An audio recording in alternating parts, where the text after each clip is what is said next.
Hello beer troopers and welcome to another beer review with me, Peter, the master of hobbits. Today, checking out the last cans I've left from Dejan in Croatia. So thanks to Dejan for the beers. He sent me a boatload of beers, but finally got around to the last ones. And I'm sharing these with my missus and her sister, and I think they might love them because at least my girlfriend will, because she loves sours, and these sound really cool. So we've got 3 sours from NovaRunda, 2 from their new or newer spicy sour series, and 1 from their Fruit Expo series. We're going to start with the Fruit Expo one first. So the Fruit Expo one is their Fruit Expo Mango, Lime, and Pineapple Fruited Sour 5% and 8 IBUs. So it says here, embark on a flavor roller coaster with this sour from the Fruit Expo series, the beer equivalent of a Hawaiian shirt at a formal party. Pineapple, mango, and lime all decided to join the party, 5%. So nice combo of fruits. I don't drink kettle sours that often. I really like the idea of all these different fruits in kettle sours or wild ales or whatever. And I like them when often like this. But when they get too over the top and they become smoothies, I think it's just silly. I actually do enjoy a kettle sour where the base is decent and then you get a nice fruit addition. But it's not like, with just fruit, I'd often most times rather drink wild ales. And the same also when it comes to spices. I love the idea of spices in a kettle sour. And I think it can be, it's probably going to be really nice. I love that idea. But using it in a wild ale would be even cooler, I think. I think it'll also be harder because the canvas of beer is not as blank. But if you have a mixed culture or a blend and you taste it and you're like, this could be really good with this and that and this and that, you could make something even more complex. But it's not a lot of breweries that play around. Like most breweries that do wild ales, I think it's mostly fruit additions of sorts and then different types of barrels. Spices is not something you see too often. I think there's maybe the Rare Barrel in San Francisco. I think they're one of the breweries that's done the most with like different exotic weird things. Maybe also, really, not just maybe, but also Jester King, where they used mushrooms and all kinds of stuff. I love the idea of being really creative with those styles because you can do so much with those kind of bases as both wild ales and kettle sours. But let's check this one out first. So pours a hazy golden yellow color. The head diminished really quickly, which you often see with kettle sours, which I think is due to the lower pH levels. Can we get a little bit ahead? Well, when it poured out, it was white. I also didn't pour that aggressive there. But otherwise, it looks like a little bit juicy. Bright yellows with the orange hue. Let's check out the aroma. Definitely lime. I'm getting lime zest and lime juice. Also pineapple juice. And there is like a fluffy kind of wheaty backdrop to it. This is definitely like base beer first, fruit additions second. There's a doughy breadiness to it as well, like fluffy wheatiness. But it's actually, I think I could use just a little bit more fruit. Just not loads, but just a little. Well, let's try it. Cheers. Thanks a ton for the beers, Dan.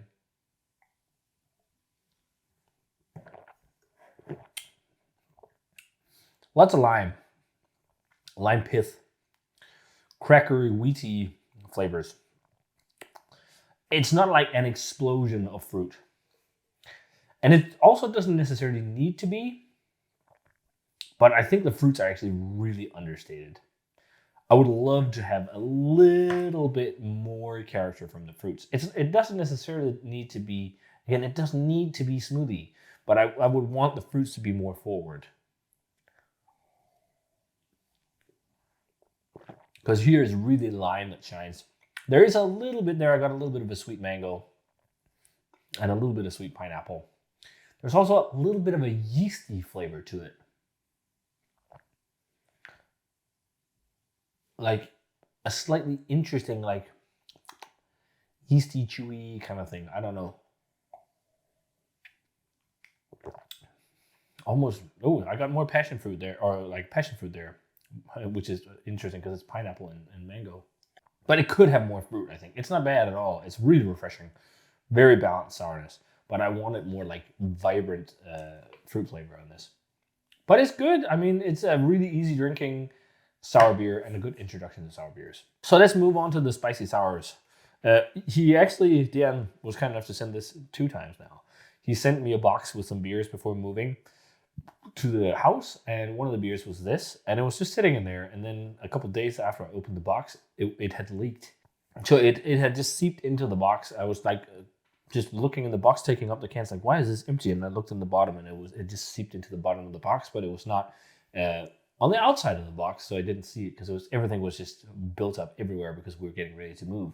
But he was kind enough to send me another care package where he sent a new can. So this series I think is really cool. It's actually something I wanted to do myself. So do like kettle sours because we don't do wild ales where I brew, but inspired by Asian, not just Asian, but cuisines around the world, and using like spices and ingredients that's used in different dishes. So the idea behind this is doing something similar to that. They say it's a series inspired by vibrant flavors of Asian seafood. I think you could street food, but I think you could go all the way and do like just cuisine inspired kettle sours or wild ales, which I think would be really cool. You can even do like Scandinavian wild ale and use like spruce shoots and juniper and things like that to flavor your beer. But this is the first beer in the series. It's 4.4%, and it's a blend of pink peppercorn, zesty ginger, and lime, which I think is really cool. Get ready for an adventurous, zesty experience that pays homage to the culinary delights of Asian streets. So this pours a very, very light pale yellow color with a slight kind of golden hue to it, but no head. This is so funny with kettle sours. This is what you see so often, I think. Most kettle sours, like, they have terrible head retention. And I think it's due to the acidity. Like, you can also hear it. Can you hear it? I'll try again. It sounds like Coca-Cola.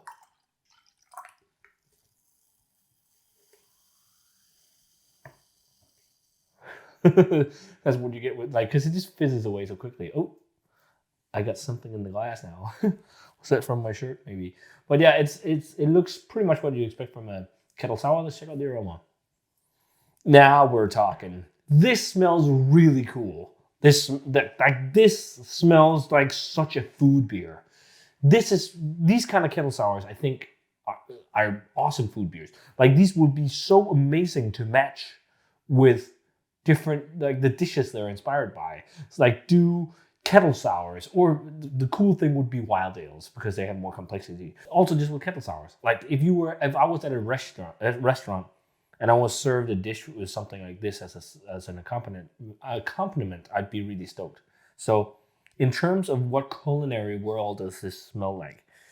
It smells a bit like Southeast Asia. It smells a bit like Thailand. So what I'm getting is loads of ginger and loads of lime. The pink peppercorn is there. It's like a slight floral, kind of peppery edge. But the big thing is like this really juicy, kind of vibrant ginger profile. Almost to some extent, a little bit similar to, what are they called? Ginger ales or ginger beers, alcoholic ginger beers. But it smells really good. Let's try it. Cheers. Thanks, Dan. I could actually smell the can when the other one that was broken down. I knew I'd like it because it smelled good. Now we're talking. This is so interesting going to this one compared to this. Like, this is next to no flavor. I think the pink peppercorn plays in with something really cool that reminds me a little bit of Lapsang Souchong tea, which is like a smoky tea. There's a little bit of almost interesting spicy smoky edge to it, lightly. I think that's the peppercorns. But otherwise, it's nice, pleasant sourness. It's just lactic sourness, crackery, wheaty, malty base, and then all these flavors. It's almost like a little bit lemonade-y with spices or something like that mixed with kettle sour. This is so refreshing, and it's also not super sour.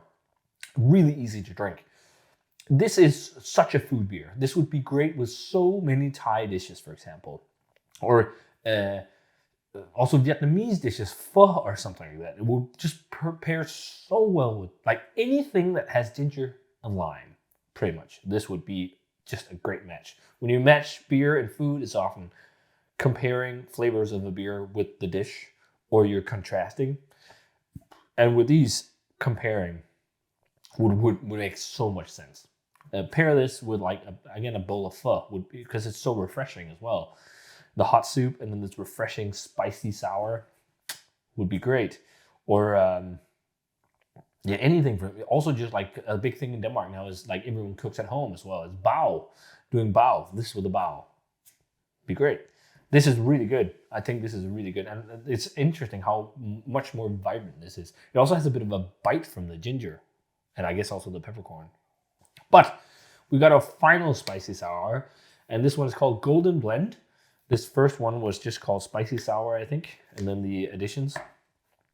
Maybe it's just because it's inspired by Golden Blend. So this is their newest edition. It says to the Spicy Sour series, 4.4%, and it's inspired by the aromatic golden milk spice blend.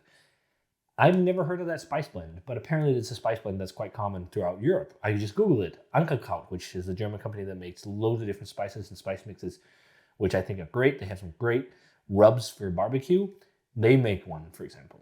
So I looked it up, and all the different golden milk blends or golden milk spice blends deviate a little bit from each other, but they often have cinnamon, they often have turmeric, although it says curcuma here, but that's turmeric, and they also have ginger and then some other things. They are a bit mixed. It's kind of like Chinese five spice. That's also something that'd be awesome to do in this series. But five spice also varies from producer to producer. So this is made with black peppercorns, Ceylon cinnamon. Ceylon cinnamon? That's real cinnamon. That's cool. Because cassia bark is the other one. Lime, ginger, nutmeg, and then turmeric. So it's inspired by that spice blend, and then they just says what they crafted it with. So let's try out this one. This sounds really cool as well. Similar color, maybe a bit more pale than the other one, which could just be age, maybe. I'm guessing they're using the same base beer for it. Let's check out the aroma on this one. And again, no head. Let's just try and see if we can build a little bit. Nope. Kettle sours and heads, they do not go hand in hand. Let's check it out. Oh, that smells really cool too. This smells like India. Indian street food. Oh, it smells so much like dal or just like a really nice curry. And a lot of people be like, oh, curry in my beer, get it out of there. In a kettle sour, I really love the idea of it. I think it was Darwin I saw who did a review of a kettle sour that was inspired by pho. And it even had like some savory umami, almost beefy richness, which is like, holy crap, how did they do that? He loved it. It was almost like drinking cold, carbonated, alcoholic cold pho. And I'd be stoked about that myself because I love pho. But like, that is like a whole different spectrum of the beer. Like, there's all the pastry stuff in one that I think is too crazy. But I would like a kettle sour that tasted like pho. So, fuck me, right? But yeah, I really get turmeric, actually. Turmeric is very forward. It's one of the most upfront aromas with the lime and ginger. And then cinnamon is very soft, which I think is on purpose. And you can smell it as Ceylon cinnamon because it's funny. In Denmark, a lot of people are used to cassia bark. Cassia bark is much more aggressive. Ceylon cinnamon reminds me a bit of going to the States and having things that are flavored with cinnamon, like candies and stuff. And like, this is weird. This is not like Fireball whiskey. This is not the cinnamon I usually know. And that's because they are often, if not using Ceylon cinnamon, they are using an extract of sorts that's supposed to taste like Ceylon cinnamon and not cassia bark. So it's a bit more perfumey Ceylon cinnamon and also like almost creamy and soft. Whereas cassia is like really sharp. It's like the really sharp, intense cinnamon aroma. But a blend of both can work really well in like big stouts, I think.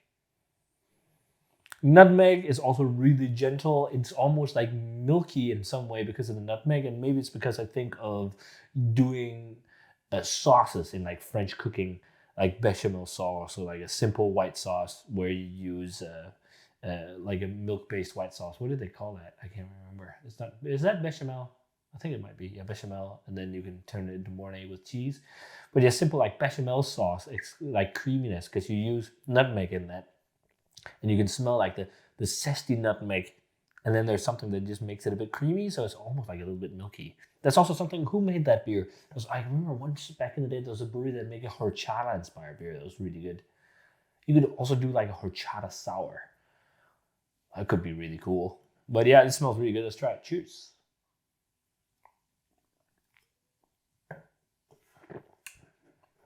Also really nice.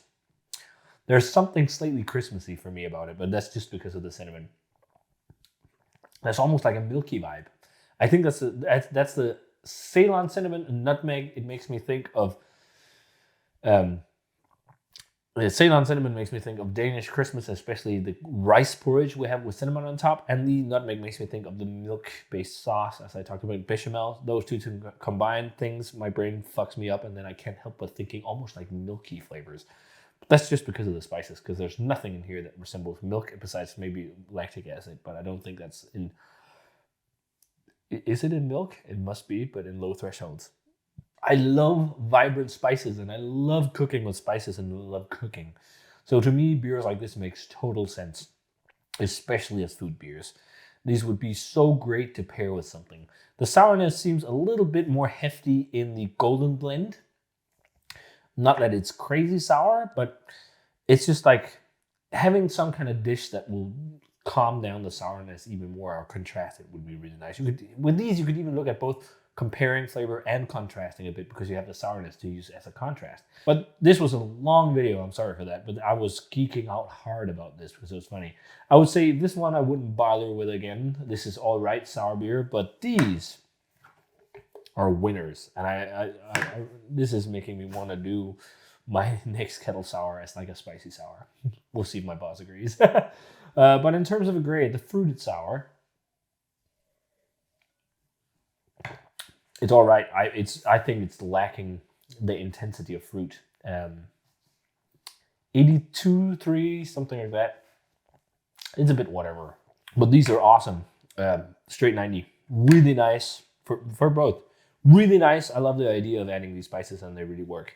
But again, very long video. Sorry, the videos have been so long lately, guys. But if you guys had a chance to try either the Fruit Expo with mango, lime, and pineapple, or these two spicy sours, the ginger, pink, peppercorn, and lime, or the curcuma, ginger, Ceylon, cinnamon, black pepper, and nutmeg, and lime from NovaRunda, let me know what you thought of them. Thanks a ton to Dan for the beers, and as always, comment, subscribe, check out the Facebook fan page and Twitter and Instagram, give the video a thumbs up if you enjoyed it, and ring the bell for future notifications about videos. And I want to say cheers to my two favorites, and see you guys in another beer review.